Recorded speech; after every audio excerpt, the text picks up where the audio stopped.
Sen ne uğraş adamsın? Sen ne adamsın? Sen ne fikir adamsın?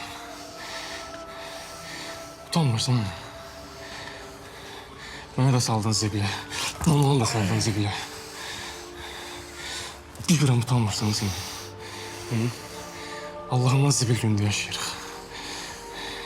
İndi ondan da beter olacaq. Bize yazığın gelmirsən lan. Bize yazığın gelmir. Gelmir bize yazığın. Ne yazığın gelmirsən lan. Yıcılıq. Biz ne neyəcəyik? Ardın tapacaq o boyda falan. Cevap ver, cevap ver bana. Cevap ver bana. Ardın tapacaq o da.